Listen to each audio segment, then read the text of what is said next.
ज्यांनी चतुर्थी सुरू केलेली नाही आहे, ज्यांना चतुर्थीचा उपवास सुरू करायचे आहेत, त्यांच्यासाठी सुवर्ण संधी आहे, जी अंगारकी चतुर्थीपासून आपण चतुर्थी धरण्यास प्रारंभ करत असतो. बघा, प्रत्येक महिन्याला चतुर्थी येत असते, ती संकष्टी चतुर्थी आपण म्हणतो. पण ज्यावेळेस चतुर्थीच्या दिवशी अंगारकी योग येतो, तेव्हा ती अंगारकी चतुर्थी असते. त्याचबरोबर आपण अंगारकी चतुर्थीपासून आपली इच्छापूर्तीसाठी मिठाची चतुर्थी कशी करायची याबद्दलही माहिती सांगणार आहे. तर नमस्कार सर्वांना, श्री स्वामी समर्थ. स्वागत आहे तुमचं आपल्या चॅनलमध्ये. तर बघा, 5 मे 2026 रोजी आला आहे अंगारकी योग.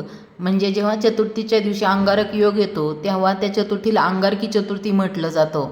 तर या चतुर्थीपासून आपण आपले जर एखाद्या वेळेस चतुर्थी सुटली असेल, मोडली असेल, तर अंगारकी चतुर्थीपासून आपण परत पुन्हा नव्याने सुरुवात करू शकतो चतुर्थी करण्यास. तर बघा, अंगारकी चतुर्थी दिवशी आपल्याला काय करायचं आहे, तर आपल्याला आपल्या घरात गणपती बाप्पाची मूर्ती तर सर्वांकडेच असते. आपल्याला गणपती बाप्पाच्या मूर्तीला अभिषेक करून घ्यायचा आहे. गणपती बाप्पाच्या मूर्तीला आपण सुरुवातीला पाण्याने अभिषेक करायचा आहे, नंतर आपण दुधाने अभिषेक करायचा आहे आणि नंतर आपण परत पाण्याने अभिषेक करायचा आहे. आणि अभिषेक करताना आपल्याला अथर्वशीर्षाचं पठण करायचं आहे. जर अथर्वशीर्षाचं पठण जमत नसेल तर ओम गणगणपते नमः, ओम गणगणपते नमः असा मंत्र म्हणू शकता तुम्ही. 11 वेळेस म्हणा, 21 वेळेस म्हणा, 51 वेळेस म्हणा. तुम्हाला जेवढं शक्य होईल तेवढ्या वेळेस तुम्ही अभिषेक करताना हा मंत्र म्हणू शकता. त्यानंतर अभिषेक झाल्यानंतर आपल्याला मूर्ती जागेवरती ठेवायची आहे. स्वच्छ कपड्याने पुसून ती मूर्ती थोडीशी जागेवरती तांदूळ टाकायचे आहे, त्याच्यावरती हळद कुंकू टाकायचं आहे आणि मग त्याच्यावरती आपल्याला मूर्ती ठेवायची आहे. गणपती बाप्पाची मूर्ती जागेवरती ठेवायची आहे आणि नंतर आपल्याला गणपती बाप्पाच्या मूर्तीला हळद कुंकू अक्षदा अर्पण करायचे आहे. हळद कुंकू आपण चतुर्थीच्या दिवशी गणपती बाप्पाच्या मूर्तीला लावलं तर चालतं, त्यामुळे आपल्याला हळद कुंकू अर्पण करायचं आहे, अक्षदा अर्पण करायच्या आहेत.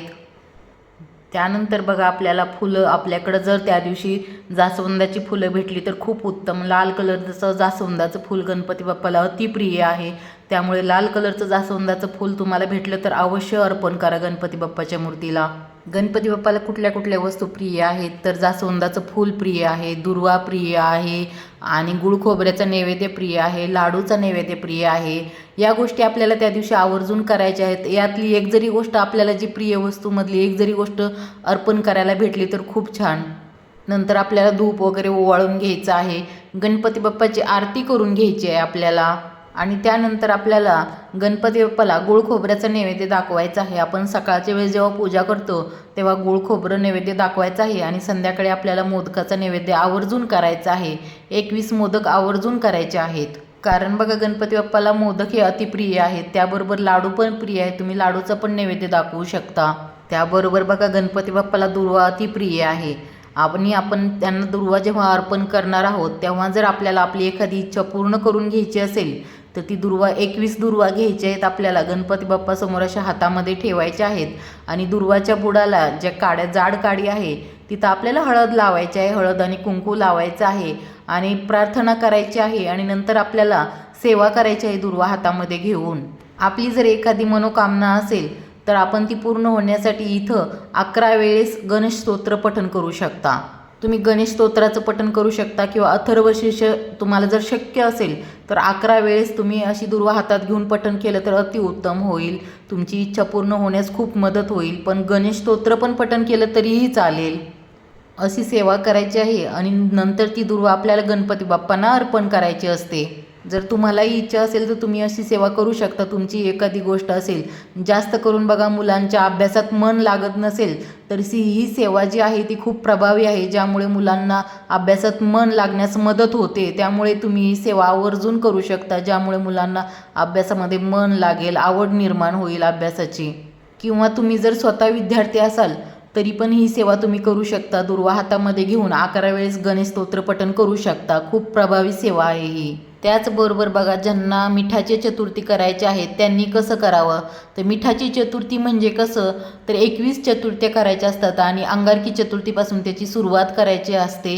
तुमची जर एखादी इच्छा असेल तर ती पूर्ण होण्यासाठी गणपती बाप्पांना नवस बोलायचं असतो की मी 21 चतुर्थी मिठाची चतुर्थी करणार आहे आणि ते बोलून तुम्ही सुरुवात करायची असती. तर त्या चतुर्थ्या कशा करायच्या आहेत, तर बघा, तुम्ही दिवसभर उपवास करायचा असतो, गणपती बाप्पाची सेवा तर करायचीच असते, पण त्याबरोबर उपवास करायचा असतो आणि तुम्ही दिवसभर मिठाचं काहीच खायचं नसतं. म्हणजे या उपवासाला तुम्ही फळं खाऊ शकता, पण शिजवलेलं अन्न नाही खाऊ शकत. म्हणजे मीठ टाकलेलं खिचडी म्हणा, वरई म्हणा, असलं काहीही चालत नाही.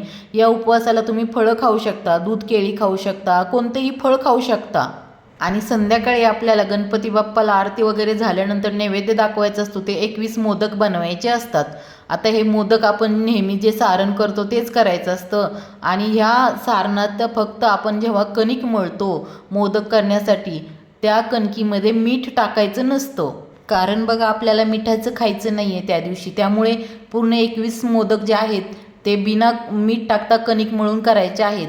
आणि प्रत्येकामध्ये सेम सारण भरायचं आहे, पण एका मोदकामध्ये तेच सारण भरायचं आहे आणि एका मोदकामध्ये आपल्याला तेच सारण भरायचं आहे, पण त्या सारणाबरोबर थोडंसं मीठ भरायचं आहे, किंवा जर खडे मीठ असेल तर 1 खडा मिठाचा त्यामध्ये आपल्याला ठेवायचा आहे. आणि आपल्याला 11 नाही 21च मोदक करायचे असतात, कारण आपण ही 21 चतुर्थी करत असतो, त्यामुळे आपल्याला 21च मोदक करायचे असतात. आणि संध्याकाळी आपल्याला 21 चतुर्थीचा नैवेद्य दाखवायचा असतो आणि नंतर आपल्याला ते मोदक खायला घ्यायचे असतात. आणि आपण जेव्हा चतुर्थी, म्हणजे आपल्याला या चतुर्थीला जेवण नाही करायचं संध्याकाळी, फक्त आपल्याला मोदक खाऊन चतुर्थीचा उपवास सोडायचा असतो. आणि आपण जेव्हा मोदक खातो आणि ज्या मोदकामध्ये मिठाचा खडा भरलेला आहे तो मोदक जेव्हा आपण खातो, म्हणजे आपल्याला मीठ लागतं, तेव्हा आपल्याला तिथून पुढं दुसरा मोदक घ्यायचा नाही. आपला चतुर्थीचा उपवास तिथेच आपण सोडायचा आहे, म्हणजे थांबवायचा आहे. त्याच्यानंतर जे राहिलेले मोदक आहे ते आपण खायचे नाही. बघा, म्हणजे मोदक कुठल्याही वेळेस लागू शकतो. पहिला मोदक खाताना पण कधी कधी मीठ त्यामध्ये लागू शकतं. मग आपल्याला तिथंच एका मोदकावरतीच आपल्याला उपवास बंद करायला लागणार आहे. अशा वेळेस जर तुम्हाला भूक आवरत नसेल तर तुम्ही एखादं फळ परत खाऊ शकता. आणि जर 4-5 मोदकानंतर पण लागू शकतो मिठाचा मोदक. आपल्याला काय करायचं आहे, जेव्हा पण आपल्याला खाताना मिठाचा मोदक लागेल तेव्हा आपल्याला बस करायचं आहे खाणं. याप्रमाणे आपल्याला 21 चतुर्थी हा उपवास करायचा आहे. आणि जेव्हा आपल्याला चतुर्थी करताना एखादी चतुर्थीला काही प्रॉब्लेम येतो, अडचण येते, मग ती चतुर्थी आपल्याला मोडायची नाही. त्या दिवशी आपण जेवण करू शकता, पण एक टायमिंगलाच जेवण करायचं आहे आणि पुढच्या चतुर्थीपासून आपण परत पुढं कंटिन्यू करायचं आहे. म्हणजे जर आपल्या चतुर्थी चालू असताना आपल्याला एखाद्या चतुर्थीला, आता 21 महिने चतुर्थी चालणार, तर एखाद्या चतुर्थीला मध्ये प्रॉब्लेम आला, काही अडचण आली, सुतक असेल, त्यावेळेस आपण दिवसभर उपवास करायचा आहे आणि एक टायमिंग तुम्ही संध्याकाळी जेवण करू शकता. पण ही चतुर्थी आपण त्या 21 चतुर्थीमध्ये मोजायची नाही.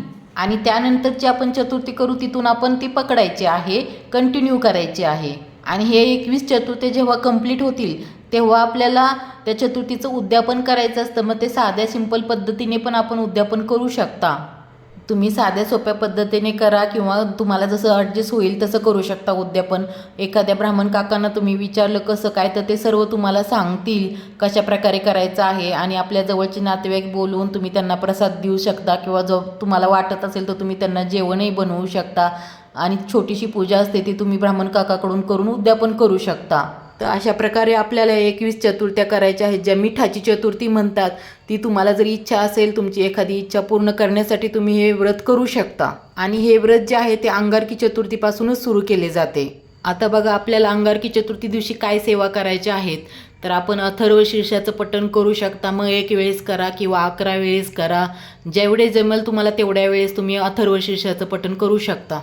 त्याचबरोबर तुम्ही गणपती स्तोत्र पण पठण करू शकता. ते पण तुम्ही 1 वेळेस करा किंवा 11 वेळेस करू शकता. काय ते जास्त मोठं नाही, त्यामुळे तुम्ही 11 वेळेस करू शकता. त्याचबरोबर तुम्ही गणेश गायत्री मंत्राचं पण पठण करू शकता. तुम्ही आवर्जून 11 वेळेस गायत्री मंत्राचं पठण करू शकता. पुढे मी गायत्री मंत्राचं पठण केलेलं आहे, त्यामुळे तुम्हाला समजेल की कोणता आहे गणेश गायत्री मंत्र. ओम एकदंताय विद्महे वक्रतुंडाय धीमहि तन्नो दन्ती प्रचोदयात. ओम एकदंताय विद्महे वक्रतुंडाय धीमहि तन्नो दन्ती प्रचोदयात. ओम एकदंताय विद्महे वक्रतुंडाय धीमहि तन्नो दन्ती प्रचोदयात. ओम एकदंताय विद्महे वक्रतुंडाय धीमहि तन्नो दन्ती प्रचोदयात. ओम एकदंताय विद्महे वक्रतुंडाय धीमहि तन्नो दन्ती प्रचोदयात. अशा प्रकारे आपल्याला अंगारकी चतुर्थी दिवशी सेवा करायची आहे गणपती बाप्पांची. आणि दिवसभर आपल्याला ओम गण गणपते नमः, काहीच नाही शक्य झालं तर दिवसभर ओम गण गणपते नमः, ओम गण गणपते नमः हा मंत्र तर आपण मनातल्या मनामध्ये पठण करू शकता. तर व्हिडिओत सांगितलेली माहिती कशी वाटली, माहिती आवडली असेल तर व्हिडिओला लाईक करा, कमेंट करा आणि चॅनलला सबस्क्राईब केलं नसेल तर चॅनलला सबस्क्राईब करा. धन्यवाद.